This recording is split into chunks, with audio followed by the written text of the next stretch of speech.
It's been a very long time since I've been on here to yap. I mean, I was planning on making this video before Elimination Chamber, but a lot of things have happened, mixed with laziness, bad luck. This is the third time I recorded this video. I was originally just gonna make a John Cena tribute, just a long video yapping about John Cena.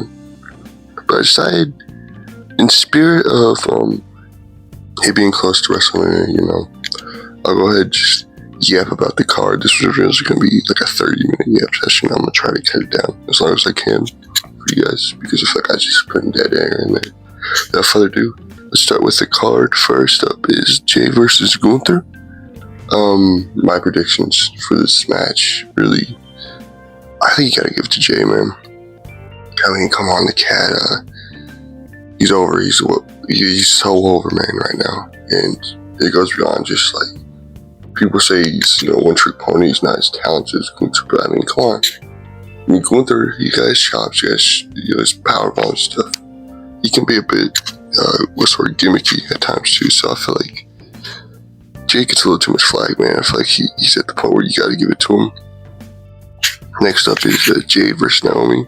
I feel like so far this has been some of the best work of Naomi's career. Doing this with this heel work she's been doing, man. Credit to Naomi. I feel like Jay Cargill, she needs to prove herself.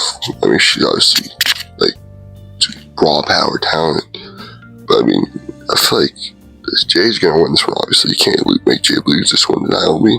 I don't see anywhere where that happens. But now, shout out to Naomi. I just want to take this time to shout out Naomi for killing it over there. Their heel work, their promo work recently. Next up, we got the War Raiders versus the New Day. I see the New Day winning this one. Apparently, the War Raiders, they've been having these neck problems, these neck issues, especially with where the New Day attacked their injured necks. They got injured a little while back and put them on the shelf forever. So with that in mind, I think I see the New Day winning this one. I don't see a world where the New Day loses this one, especially with being as interesting as they have been in years. Just the heel turn, just set the back off, in my opinion.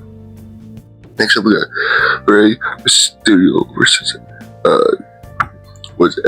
Ron Americano, the great grandson of what was Hulk Hogan called back in the day, man?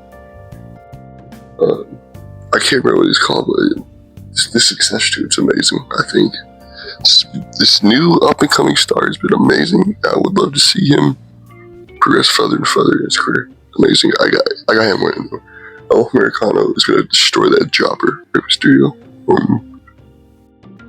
Next up, we got LA Knight versus Jacob Fatu. I hate to say it, but LA Knight's probably going to get killed here. You can't kill the momentum of Fatu this early. You just let him roll.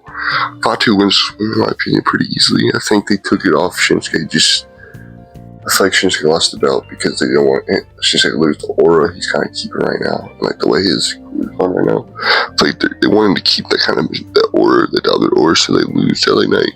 So that LA Knight can get destroyed by Fatu. That's my opinion of this match. That's probably what's going to happen.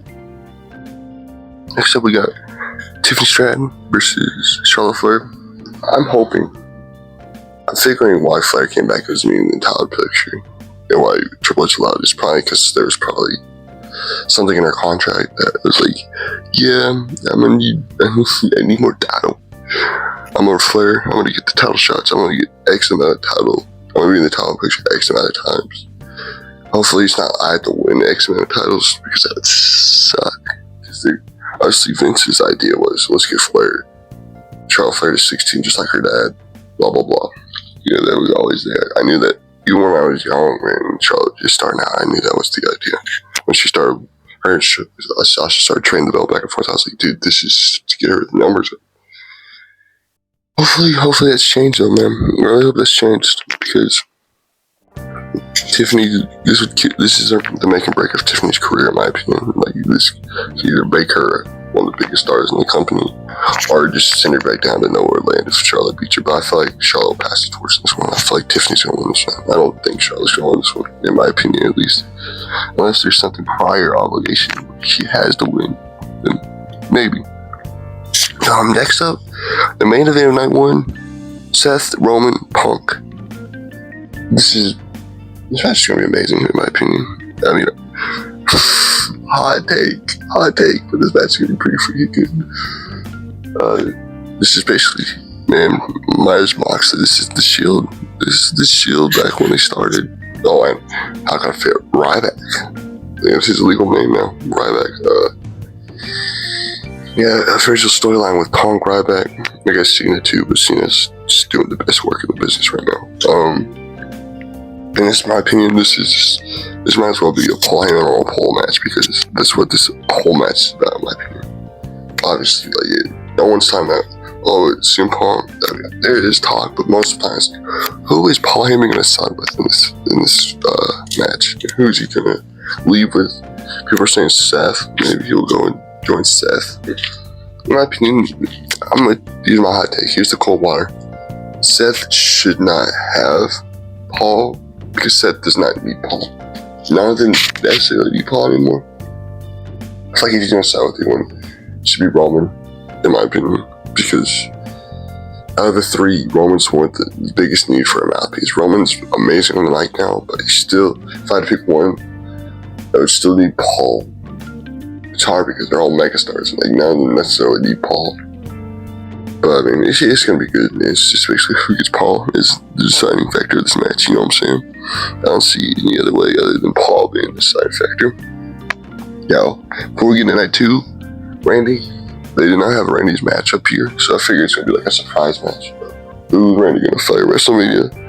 And the 2 leading ones, obviously, are the fans want Nick Aldis. They all want Nick Aldis. It'd be amazing. Nick Aldis got back on the ring. He says he's ready to go. Chris from Philly clip, he's ready to go. But Solo also says he's ready to go. My question is, what would Solo, this match with Randy, provide for Solo? Especially if he loses to Solo, it's just a match against Randy. What does it provide for him, other than a loss, maybe?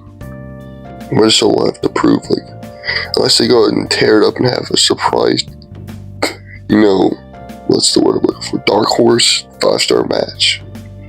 There's no way this benefits Solo, and you can say the same for the Nick Aldis match, because Nick Aldis is going to not be wrestling again after that match. But I feel like it provides a bigger moment, and that's what's more important in wrestling. Is moments over just having a match is less important than having a moment. You know what I'm saying? People are gonna remember a moment of Nick Aldis coming out of his not necessarily retirement, out of his long stint out of wrestling to have a match over Solo, just having a random put together match with Randy. But now that rant's over, let's move on to night 2. We got the Judgment Day's females, Liv Morgan, Raquel Rodriguez, I believe she's going by. Yeah, I think that's what she's going by now. Versus Bayley and La Valkyrie. I don't know if this is for the titles or not. I didn't see. But if it's for the titles, I see the Judgment Day winning. If it's not for the titles, I see Bayley and Valkyrie winning, to be honest. I didn't see any build for this match. I guess I must have missed an episode or something. Because I've been loosely following it. I've been following wrestling as much as I would have, because I've been following it loosely. It's basically the best way I can put it. Because I know most of these matches while they're together, but this one, it's probably for the title, so I'm going to go with the Judgment Day to win this one. And then next up is the Fatal 4-Way between Breaker, my boy, the guy, and then it's Finn and Dom. The other half of the Judgment Day that's getting booked. This is gonna be a bang. This Fatal 4-Way, man, this match is gonna be so good. This is gonna be such a freaking good match, in my opinion, dude. This match is gonna be yummy. This is gonna be a good match, in my opinion. I think there could be an argument for all 4 of these guys to win, in my opinion. Obviously you got Breaker. I hate when titles get passed around all willy-nilly, But Penta, you can't let Penta lose, right? You can't let Penta lose.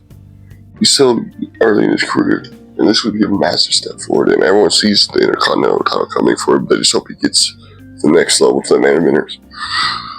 And then you got Finn. Finn would really benefit from this. Finn really needs a couple wins in his column because he's kind of just been reduced to like a high-end jobber.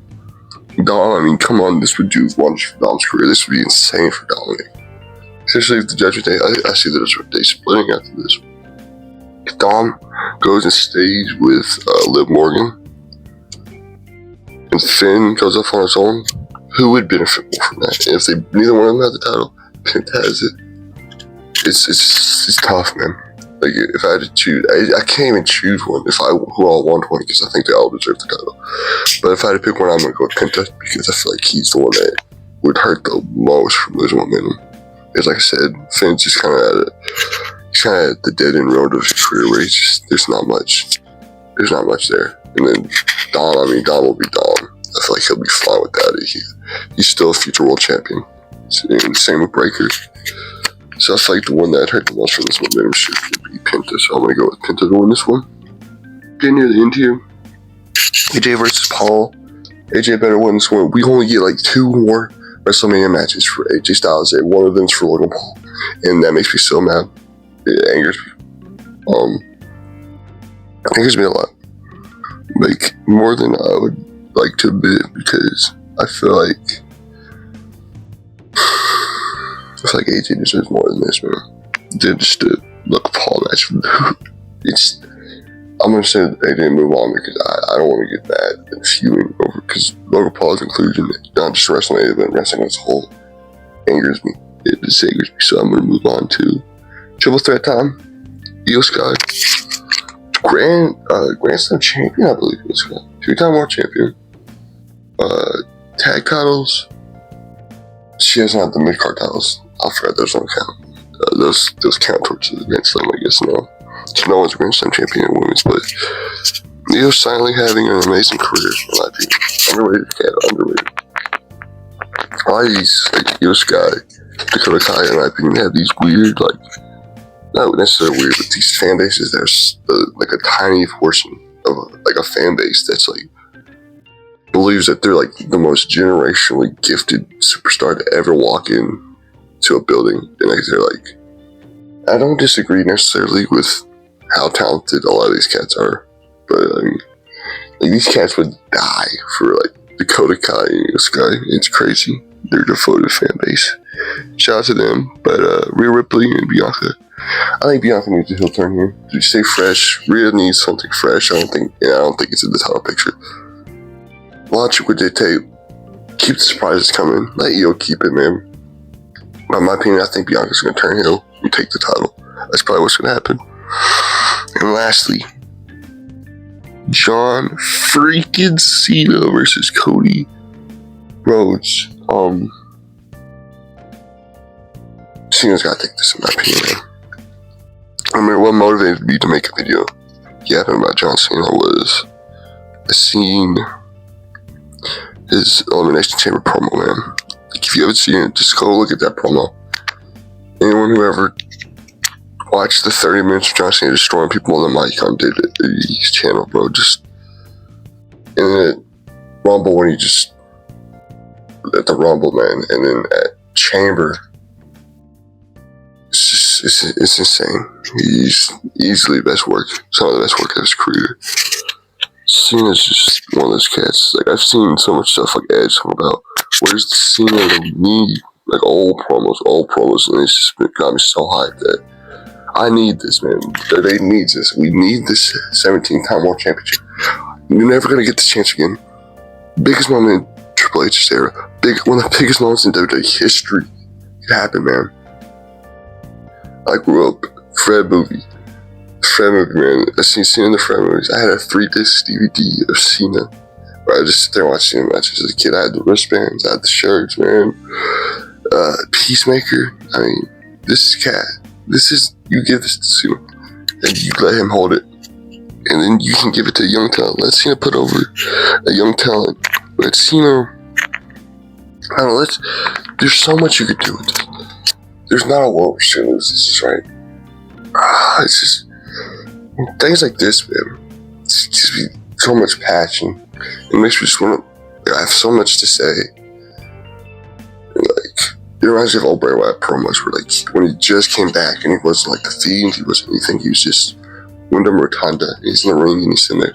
So he has so much to say, but like he's trying to get all out at the same time, and he can't because there's just so much. And I feel that, I respect that because I understand that, and there's so much passion for this, and I thank God for it. I thank God I can have this kind of love and passion for something like wrestling. It's a beautiful thing. I think Cena wins this one, and then 17th time and solidifies itself as the GOAT. 17-time world champion. No IC titles. Was it? I had to pay for something with all his stats. Let me see if I can find it. Is it here?